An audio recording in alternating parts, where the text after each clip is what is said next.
Pilgrim Pothead, yo pal Puttyman here, and this is the official review of Marvel's Captain Marvel. Now today we will be going over the characters and basic plot of the movie and what I officially think of the movie based on the translation from comic book to movie and my final thoughts. Now the first part will be a spoiler-free review with just basic information and my recommendation based on your knowledge of the characters and my knowledge of the characters. I will also go into some detail about each character from the comics, which was written out prior to me seeing the movie. So if any of these details are alike in the movies, then I will not acknowledge this information until we get to the spoiler part of the review. Then we'll move on to that spoiler territory, so you'll receive a warning when we get into the spoiler part of the video. But at this moment, we're only going to stick with the non-spoiler or spoiler-free part of this video when it comes to any of the major details. Now, all this was written out prior, and going into this, I did not read reviews. I went through all the casting and then listed all the characters I was familiar with, got notes, things of that nature. And then I started hearing bad reviews prior to the movie coming out based on fans, things of that nature, when it came to the critics. Now, I never pay attention to the critics, guys. I never pay attention. And when it comes to Marvel, they're pretty good when it comes to criticizing Marvel movies.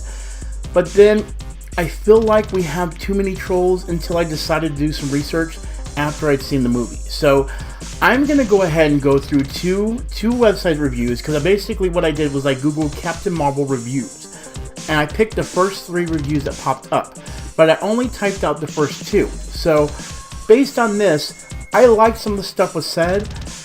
I didn't like some of the stuff said with some other websites, so we're going to go through each one. So first off, the New York Times, I'm going to go through one paragraph that I liked. And I stated, as such, it's a pretty good fun and could almost be described without sarcasm as a scrappy little picture like most of Bowden and Fleck's other works, which of course they were the ones that made this movie. They made also have Nelson, Sugar, and it's a kind of a funny story.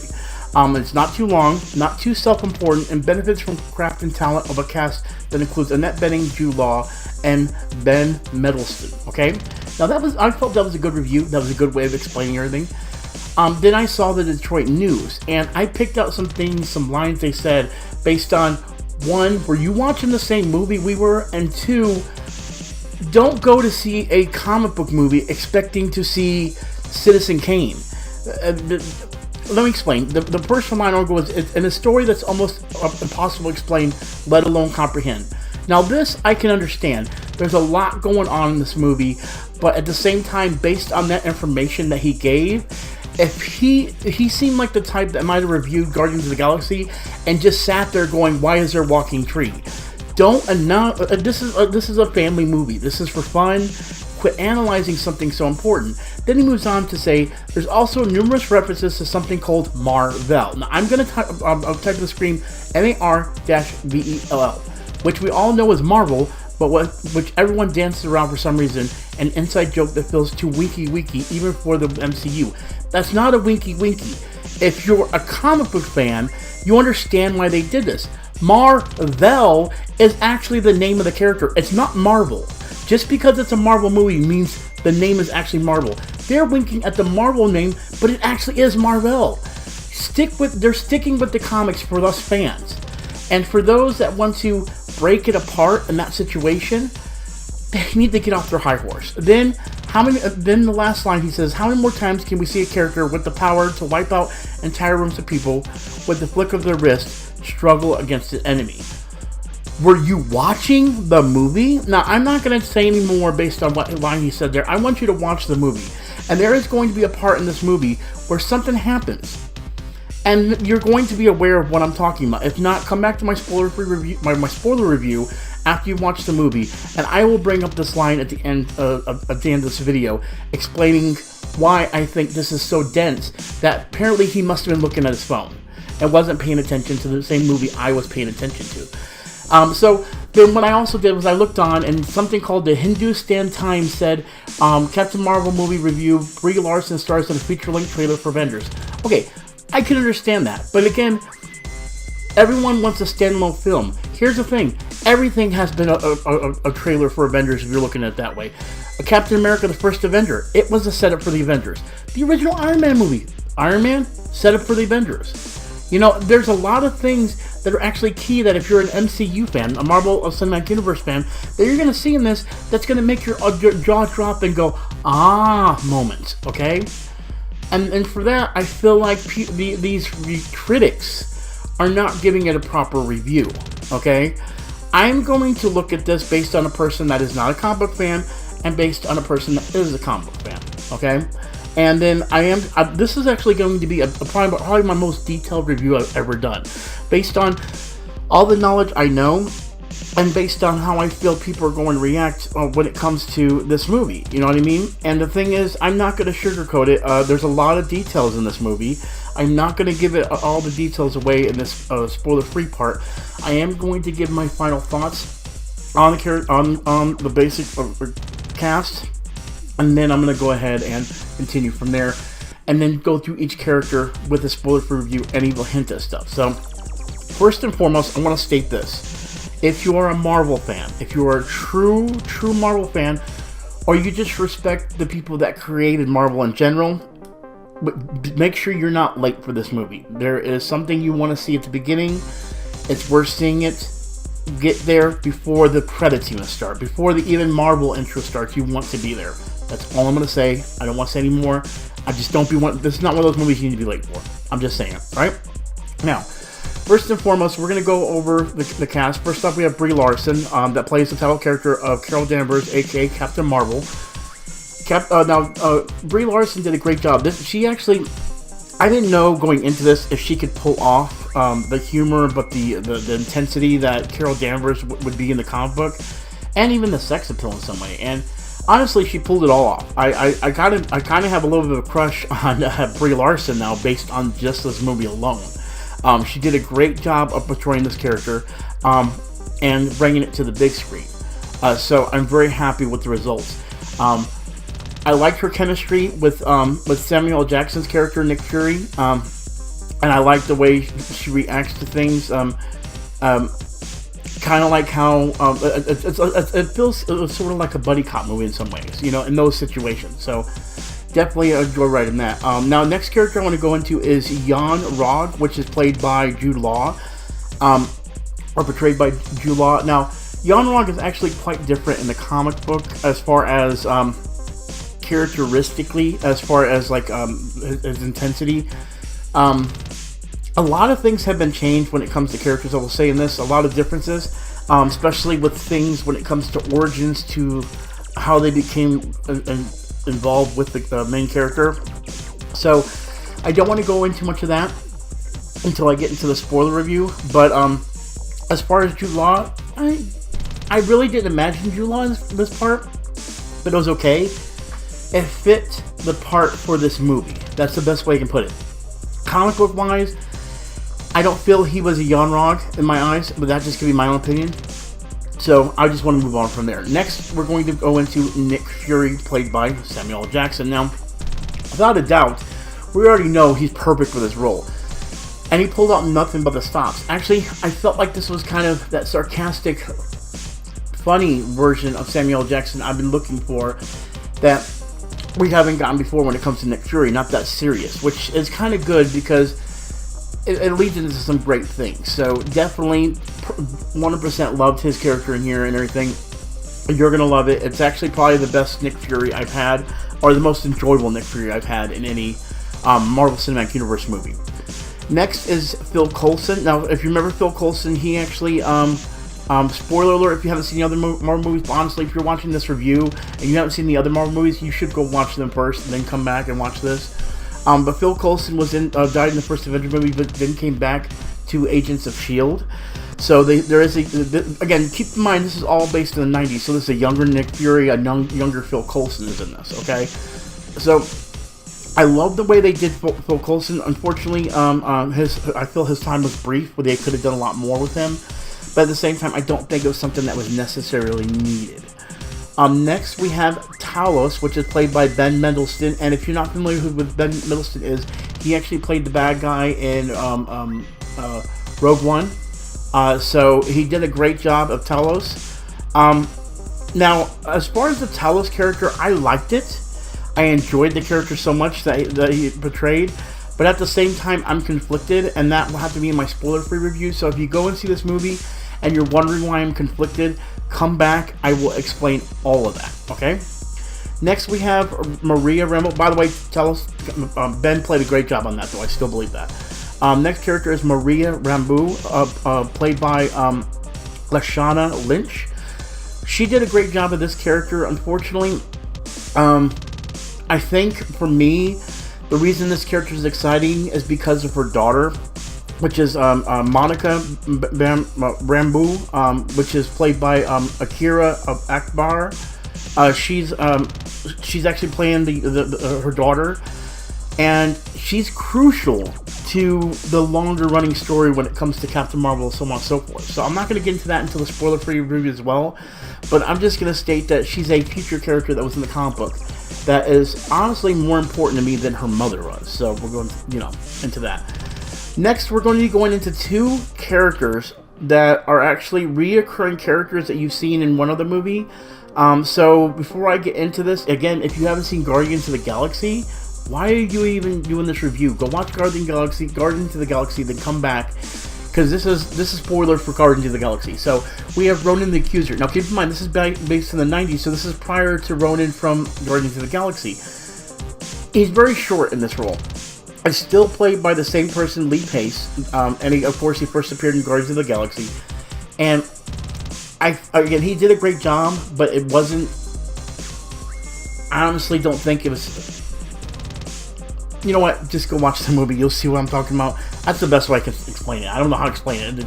He's in the movie. That's the best way I can put it, okay? Then we have Korath the Pursuer. Now, Korath the Pursuer was played by, and I'm going to mess this name up so badly, Jimon Huso, or Hanso. He actually played Korath in the original Guardians of the Galaxy movie. And I feel he's always done a great job with this character. And I feel that he's continued the role perfectly like he usually would. So it's not something that I feel needs to be really explained. He did it as good as he did in Guardians of the Galaxy in this. Then we have the rest of the crew that a lot of people aren't familiar with, which is Dr. Minerva, which is played by Gemma Chan. So Dr. Minerva is another one of the squad. The squad's actually called the Star Force, which I don't know if they actually mentioned the Star Force, but the squad is actually Star Force, which actually includes Korath the Pursuer, Captain Marvel, Jan Rog, Dr. Minerva, Captain Alice, and Bron Char. So, Dr. Minerva is played by Gemma Chan. Captain Atlas is played by, and I'm going to mess his name up, Alginas Perez Soto. And then Bron Char is played by Rune Temet. And they all do a great job based on, they're really just supporting characters that fill in those roles. So it's one of those things where, I guess because there's a lot of characters, that's the reason why maybe these critics are so overwhelmed. But think of these guys as just supporting characters to fight. It's kind of like Thanos' crew that he actually had fight in the Infinity War movie. That's basically what these guys are. So trying to really put some detail into these characters is not going to be easy, you know what I mean, when they're just in that situation. Next, I'm going to go into Annette Bening's role of the Kree scientist. Now, that's what she's shown to be, is the Kree scientist when you actually look up the cast. Now, unfortunately, a lot of people have spoiled this. They're trying to keep this a secret in the movie, so I'm not going to think. I actually did a fan theory on this, on who this would be, and I was correct on who it was, my fan theory. But I'm not going to spoil it for you guys, okay? I'm not going to get into it because I feel that other people have spoiled it, and if you don't want spoiler reviews, that's not what I'm here to do. I'm going to do a spoiler review right after this. But this part's spoiler free, so I'm just going to tell you she plays a Kree scientist. That's it. I'm going to leave it there. She helps Captain Marvel discover her powers. That's it. That's all that needs to be done. That's all I'm going to explain, okay? Which in a lot of ways is so true based on people just messing it up. And that's another thing with reviews. They seem confused, and they explain it in the movie. So I don't understand how people were confused in the first place. So overall, that's the cast I'm going to go into now. Now, as far as the movie in general, I understand it may feel like it's convoluted with a lot of stuff, but also you have to focus, enjoy the ride. Don't feel like you have to analyze every bit, and I feel like a lot of critics are doing that. This was a fun movie. I was quite excited to see a lot of the geeky stuff that I would love, but also watching it, there were kids in the audience that were laughing at certain parts. They said they loved this and that. For a kid to love it, and then for the adults to understand, the major plots of things that kids wouldn't understand, I felt like they did a great balance. I think the whole situation is they're being much harder on this because it's the first female superhero. I could be wrong. I'm definitely assuming on this. But I feel like a lot of people are being way too harsh on this movie. I enjoyed the heck out of it. I actually went in with the thought of, oh god, this is going to be bad. Everyone's saying it's bad. And I came out differently. Don't listen to the review, guys. I am a comic book geek. I love this through and through. But at the same point, I didn't need to know the knowledge. Just enjoy it. Now, I will say there are some characters that I haven't mentioned that may be confusing, but don't try to analyze it. Just enjoy it. Just enjoy it, and then come back to my review if you want more information on those characters. Because the thing is that people don't understand is this is a cinematic universe. This is opening up for other things to happen. When it comes to Captain Marvel, she's in space just like Guardians of the Galaxy. No one asked why Groot was a tree. He's just a tree. He's a tree that lives among other trees that says, I am Groot. That Rocket Raccoon understands, but no one cared. They enjoyed the ride and they loved it. For some reason, because of Marvel's track record of making good movies, when there's a movie like that's Guardians of the Galaxy, before they were able to ignore it, but now they have to analyze it because we're 7 weeks away from Endgame, Avengers Endgame. I think more people want to analyze this because it is the last movie leading into Avengers Endgame, so it's a big deal. And I understand it's a big deal. It's a huge deal. But keep in mind, guys, go and have fun, guys. It's a fun movie. It's enjoyable. It's funny. It's got action in it. Action doesn't pick up till later, but you know what? Honestly, I wanted to. You have to understand, when you have Iron Man 1 and then you have Iron Man 2 and 3, you can have action from beginning to end because you already know who Iron Man is. You already know who Thor is, and you already know who Captain America is. Because those first movies may not be superb, but they were the reason why you went to see it, was to see these new characters. Captain Marvel is new for you, so go in there with the ride. There's a lot that's going on, but enjoy the ride. Enjoy the origin story of Captain Marvel and why she exists, because that's what this is. This is origin story, guys. This is actually an origin story for two characters, but I'm not going to get into that. I'm just going to state, go watch the movie. Come back for my spoiler-free review if you have any questions, and we'll get into that, okay? So, what we're going to do now, and I know this is actually, I'm actually going to check my recording. This audio has been going for now 18 minutes, and I knew it was going to be like a 30-minute review. But honestly, it's because I feel so strongly that this movie is good, and it's going to lay the foundation for more fantastic Captain Marvel movies. It makes me so excited for what's about to happen, guys. And that's the thing. Keep in mind that it may not be good now, but where this is going to lead to a Thor Ragnarok, I guarantee it. You're going to get your Thor Ragnarok or Captain Marvel's version of Thor Ragnarok. I guarantee it. It's just you need to be patient and let the origin happen. Let the origin happen. So, I give it 8 out of 10. It's a good movie and everything like that. It may not be in my top 5 of Marvel, but again, it's an origin story. I think the next Captain Marvel movie is going to be fantastic, and I can't wait for it. I am hyped. So with that, we are going into spoiler review territory. Big spoiler sign popping up right now. If you haven't seen the movie, go see it. Come back after you see it. Watch my spoiler review. I'm going to get into some fun stuff and everything that you're going to love. Guaranteeing it. So please come back. But if you've already seen the movie, then stay with me because I'm about to take you to a world you've never been before. Alright, you still there? Excellent. So, here's what's going on, guys. First and foremost, I'm going to state this. The whole Annette Bening character as the Kree scientist, Yes, she's supreme intelligent, but she's also the Kree scientist. What people don't realize is she's playing the Kree scientist, but the actual supreme intelligence takes on a form of its own. They're using it to where it takes on a form that you feel close to. That's why they did the net bending, because they wanted her to feel close to something, but she wasn't aware of why she was close to it. For some reason, these reviewers just don't see that. So they don't see that she's not actually the supreme intelligence. The supreme intelligence actually looks like this. Look at this picture. This looks nothing like a net bending, but the reason is because no one actually sees what the supreme intelligence is until later in the comic books, which again, we will see later, guys. This will be opening up for other things, because I'm about to go into some things that are going to be crazy. So, first and foremost, I was going to go into all the characters as far as their origins and how everything is, and make a comparison. There's a lot that I can go through, and honestly, I'm going to say this. If you enjoy this review and you have other questions about the characters, I will go into a bonus expansion review for this. If you have any questions that you want me to answer, comment below. But I'm going to get into some particular details that I was actually kind of hoping that would not be the same, or so on and so forth. So, again, we'll get into it. So, first off, I do want to explain that in the comics, the Kree Skull War is notable for its cosmic scope of interstellar warfare. It's an enormous cast of characters, and then it also was when the Kree Skrull War happened in the comic books. This is actually the first time we actually saw the Vision Scarlet Witch romance, which became an ongoing thing for those characters. Now the thing is, the original story for the Kree Skull War was in the Avengers. It was not part of Captain Marvel, but Captain Marvel was a big part of the Avengers as well at that point.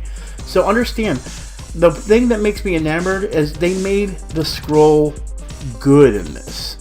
And honestly, the Skrull and the Kree are not good in the comic books.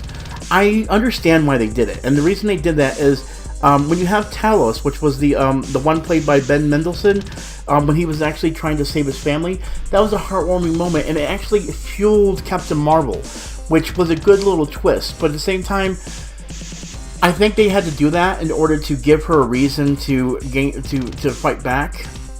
So in return, she didn't know that she actually, that she had this part, which that's another thing I want to get into, which we were talking about before. So first and foremost, I'm going to say this: the Kree Skrull, or the Skrulls, are not good guys in the comic books. They are bad guys, especially Super Skrulls. They are bad guys. They changed it a lot. Maybe they're going to go back and have other Skrulls be worse and just some Skrulls be good, which is understandable. That's a good idea. Now, I also noticed that they talked about how a character with like in the Detroit News review, it said, how many more times can we see a character with the power to wipe out entire rooms of people, look at flick of the wrist, struggle against the enemy? Again, were you there seeing the disc that was attached to her? She thought the disc that was on her neck gave her powers. All along, that was not her powers. It was hindering her powers. That's why she was not strong enough to fight. They were holding her back. When she found out that she was stronger than that, and it was actually not that giving her powers, that gave her a chance. They were, if you notice with Jude Law's character, Yon-Rong, he kept on holding her back. He kept on using techniques, psychological techniques to hold her back. These critics don't understand this. They don't understand that they use psychological situations in those, and they wanted it simplified. For the kids, they're going to enjoy the comedy. For the adults, if they actually have a brain, they're going to realize that for themselves. It's not hard to figure out. And these critics, I really think, are like teenagers. They didn't pay attention. They were writing down stuff, looking at their phones, and wondering, when can I get out of here? I'm bored. I want to go watch the piano or the crying game. Seriously. I mean, if you're not, honestly, I don't feel like people should review these kind of movies if they're not fans of these kind of movies, because you're not going to go in as a fan. This is Marvel Cinematic Universe. This isn't a standalone movie. But we continue. Alright, now, big thing is Captain Marvel's cat. Well, it wasn't her cat, but the cat that approached, they called her Goose, which is a reference to Top Gun. In the comics, they actually call the cat Chewie. But they did state in there, you're probably confused, the cat is actually not a cat. It's actually a species called Flurkins. Flurkins are these creatures that look like feline, which they basically physically resemble a cat, but they're alien creatures, unlike Earth cats, that can lay eggs. Okay, let's put it this way. They're actually limited to laying 117 eggs as you actually can see a picture here. Also, in addition, their mouths contain a pocket dimension. So you'll see a leechy thing that comes out of their mouth. That's because that's a creature that they control in their mouth from another dimension. And that's the reason why you see the Tesseract go in its mouth and come back out. It's not swallowing that, guys. That's actually going to another dimension and back out. It's sitting in space or sitting in another dimension in the body of that creature, of the Flurkin. And this cat has a huge story within the comics. I didn't think they were going to go in the Flurkin. I thought you were just going to have the cat. For them to go into the Flurkin with the cat amazes me.